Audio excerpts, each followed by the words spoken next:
didn't see you there. Thanks for stopping by. This week's video is on Colgate's Climate Action Plan. In fact, I had a chance to sit down with John Pomilio and discuss it a little bit further. Let's take a look.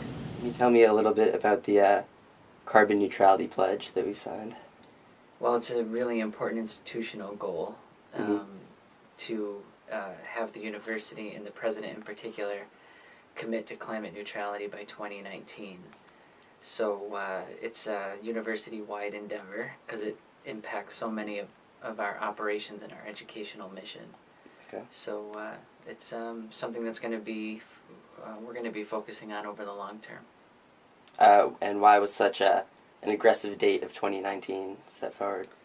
You know, that was the president's choice to pick such an aggressive time frame to become climate neutral. He really didn't want to pass this off on some future president, but wanted to be instrumental in achieving it during his tenure. So that was a big reason for the 2019 date. The 2019 date in particular is our bicentennial celebration, so you know, why that sort of uneven number. Yeah. Climate Action Plan is it's a 4-year plan in particular that looks at mitigation strategies, actual projects that we can implement every year from now till 2015. So we're about halfway through it right now with our implementation, and each project that was approved will in some way reduce our carbon footprint. You know, I think hands down the biggest single impact that we're going to have is the heating plant upgrade. Yeah. And that's getting ourselves off fuel oil, number 6.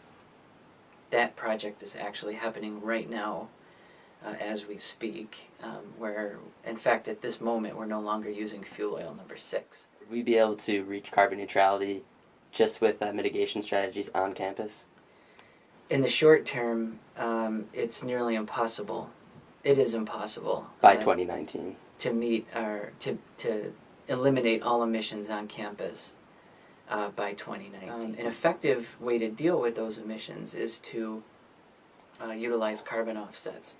So that's investing in projects off campus that sequester carbon and basically neutralize the emissions from our air travel or auto transportation. We are investing in carbon offsets right now. As of about 2 years ago, we partnered with an organization called Patagonia Sur, and that's in the Patagonia region of Chile, where we are planting trees that sequester carbon as they grow, and that is sequestering about 5,000 tons of carbon a year. So that basically eliminates our impact from air travel at this time. In addition to purchasing carbon offsets, Colgate has invested in a number of other sustainable measures around campus.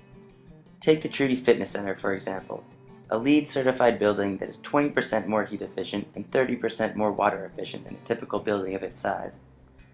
Or the Community Garden, a student-operated vegetable garden that sells its produce back to the school to keep food local and reduce our dependence on large food distributors. These are just a few of the projects that have been implemented in the past few years, but there are plenty more to come. Pomilio is confident about the 2019 carbon neutrality date and welcomes the challenge. We can all lend a helping hand when it comes to reaching carbon neutrality. If you'd like to get involved, please visit our website or email us at sustainability@colgate.edu.